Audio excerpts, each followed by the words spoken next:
सोचिए जरा, माइक्रोब्स या सूक्ष्म जीव, ये शब्द सुनते ही मन में क्या आता है? ज्यादातर लोगों के लिए इसका मतलब है कीटाणु, गंदगी और बीमारी। हाँ, ज्यादातर तो यही सोचा जाता है ना कि भाई ये तो वो चीजें हैं जिनसे बचकर ही रहना चाहिए। आज हम इसी छिपी हुई दुनिया में झांकने वाले हैं और देखेंगे कि कैसे ये नन्हे नन्हे जीव हमारे लिए चुपचाप काम करते हैं, वो भी ऐसे तरीकों से जिनके बारे में हमने शायद कभी सोचा भी नहीं होगा। तो चलिए, आज माइक्रोब्स को देखने का अपना नजरिया बदलते हैं। ये सिर्फ बीमारी फैलाने वाले कीटाणु नहीं है, बल्कि सच तो ये है कि ये इस धरती पर जीवन का एक बहुत ही जरूरी हिस्सा है। मतलब ये है कहाँ नहीं, सचमुच हर जगह, मिट्टी में, पानी में, हवा में, अरे हमारे अपने शरीर के अंदर भी। और कमाल की बात तो यह है कि ये धरती की सबसे मुश्किल, सबसे अजीबो-गरीब जगहों पर भी मजे से रहते हैं। उबलते हुए गर्म पानी के झरनों से लेकर बर्फ की मोटी-मोटी परतों के नीचे तक। और इनकी यही खासियत इन्हें इतना पावरफुल बनाती है। अच्छा, अब एक ऐसी जगह चलते हैं जहां हम रोज इन माइक्रोब्स का कमाल देखते हैं, पर शायद कभी गौर नहीं करते। और वो जगह है हमारी अपनी रसोई। सबसे बढ़िया एग्जाम्पल है दूध से दही का जमना।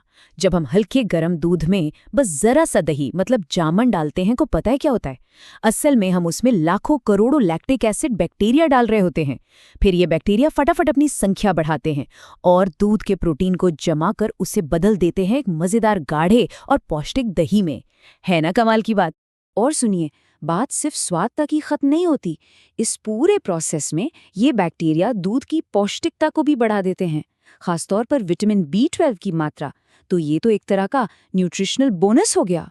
तो कभी सोचा है कि इडली या डोसे का घोल या फिर ब्रेड का आटा, ये सब फूल कैसे जाता है? जी हाँ, इसका क्रेडिट भी इन्हीं माइक्रोब्स को जाता है। फर्मेंटेशन के दौरान ये कार्बन डाइऑक्साइड गैस छोड़ते हैं और यही गैस आटे में छोटे छोटे बुलबुले बनाकर उसे एकदम हल्का और सॉफ्ट बना देती है। और अगर चीज़ की दुनिया में जाएं तो वो तो और भी मज़ेदार है। स्विस चीज़ में जो बड़े बड़े छेद दिखते हैं ना, वो असल में एक खास तरह के बैक्टीरिया के बनाए हुए कार्बन डाइऑक्साइड के बुलबुले होते हैं। वहीं दूसरी तरफ रॉकफोर्ट चीज़ का जो एक अलग तीखा सा स्वाद होता है, वो एक खास फंगस की वजह से आता है। मतलब देखिए कैसे अलग अलग माइक्रोब्स मिलकर एकदम अलग अलग स्वाद और टेक्सचर बना सकते हैं। तो अब रसोई से बाहर निकलते हैं और देखते हैं कि कैसे इन्हीं छोटे छोटे जीवों का इस्तेमाल बहुत बड़े पैमाने पर, मतलब इंडस्ट्रियल लेवल पर किया जाता है। स्क्रीन पर ये जो विशाल टैंक दिख रहे हैं, इन्हें फर्मेंटर कहते हैं। इनको आप एक तरह से माइक्रोब्स के लिए बड़े बड़े कारखाने समझ सकते हैं, जहां उन्हें कंट्रोल्ड माहौल में रखा जाता है ताकि उनसे पेय पदार्थ, एंटीबायोटिक्स और ना जाने क्या क्या बनवाया जा सके। वाइन, बियर, विस्की, ये सब बनाने के लिए हजारों सालों से यीस्ट जैसे माइक्रोब्स का इस्तेमाल होता आ रहा है। प्रोसेस वही फर्मेंटेशन का ही है, बस अलग अलग कच्चे माल और तरीकों का इस्तेमाल करके अलग अलग तरह की ड्रिंक्स तैयार की जाती हैं। लेकिन माइक्रोब्स का शायद सबसे बड़ा, सबसे जरूरी योगदान है मेडिसिन के फील्ड में। एंटीबायोटिक्स की खोज ने तो मेडिकल साइंस में जैसे एक क्रांति ही ला दी। ये वो कमाल के केमिकल्स हैं जिन्हें कुछ माइक्रोब्स बनाते हैं और जो दूसरे खतरनाक माइक्रोब्स का काम तमाम कर सकते हैं। सोच कर देखिए, प्लेग, काली खांसी, डिप्थेरिया, ये वो भयानक बीमारियां थीं जो कभी लाइलाज मानी जाती थीं और इनकी वजह से लाखों लोगों की जान चली जाती थी। लेकिन एंटीबायोटिक्स की वजह से इनका इलाज मुमकिन हो पाया। इन्होंने सच में अनगिनत जानें बचाई। सच तो ये है कि आज की मॉडर्न मेडिसिन की दुनिया को हम एंटीबायोटिक्स के बिना सोच भी नहीं सकते।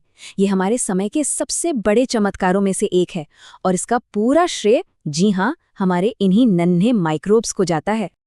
अच्छा, अब बात करते हैं एक और हैरान कर देने वाले काम की जो ये माइक्रोब्स हमारे लिए करते हैं, और वो है पर्यावरण की सफाई। खास तौर पर हमारे शहरों से निकलने वाले गंदे पानी को साफ करना। ये जो पानी में इतनी उथल-पुथल दिखाई दे रही है, ये एक सीवेज ट्रीटमेंट प्लांट का सीन है। यहाँ पर क्या होता है कि पानी में जोर-जोर से हवा यानी ऑक्सीजन घोली जाती है। इससे अरबों खरबों माइक्रोब्स एक्टिव हो जाते हैं और पानी में मौजूद सारी गंदगी को खाकर उसे साफ कर देते हैं। ये कुदरत के अपने वाटर प्यूरिफायर है ना? है ना? पानी कितना गंदा है, इसे साइंटिफिक भाषा में BOD यानी बायोकेमिकल ऑक्सीजन डिमांड से मापा जाता है। सीधा सा हिसाब है, जितना ज्यादा बीओडी उतना ही ज्यादा प्रदूषण।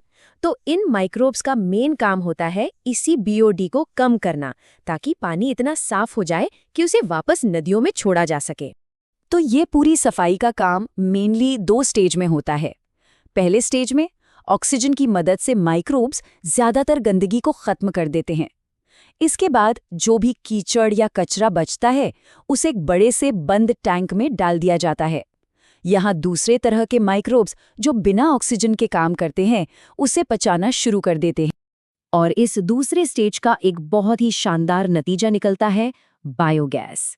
जैसा कि देख सकते हैं, ये मीथेन, कार्बन डाइऑक्साइड और कुछ दूसरी गैसों का एक मिक्सचर होती है। इसका मतलब ये हुआ कि माइक्रोब्स न सिर्फ हमारे गंदे पानी को साफ करते हैं, बल्कि इस प्रोसेस में बायोगैस भी बनाते हैं, जिसे बिजली बनाने या खाना पकाने के लिए फ्यूल की तरह इस्तेमाल किया जा सकता है। ये है कचरे को एक कीमती रिसोर्स में बदलने का एक बेहतरीन एग्जाम्पल। तो चलिए एक बार फटाफट से सब कुछ समेटते हैं।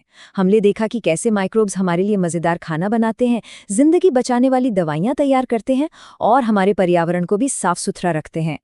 ये सच में एक ऐसी अदृश्य फौज की तरह है जो पर्दे के पीछे रहकर हमारी दुनिया को बेहतर और रहने लायक बनाए रखने में लगातार जुटी हुई है। तो अगली बार जब कोई दही खाए या ब्रेड का एक टुकड़ा उठाए, तो उन अरबों छोटे छोटे मददगारों को जरूर याद करना जिन्होंने उसे हमारे लिए मुमकिन बनाया। और हाँ, ये सोचना भी जरूरी है कि जब ये नन्हे जीव पहले से इतना कुछ कर सकते हैं, तो भविष्य में इनके साथ मिलकर हम और कौन-कौन सी बड़ी-बड़ी समस्याओं को सुलझा सकते हैं।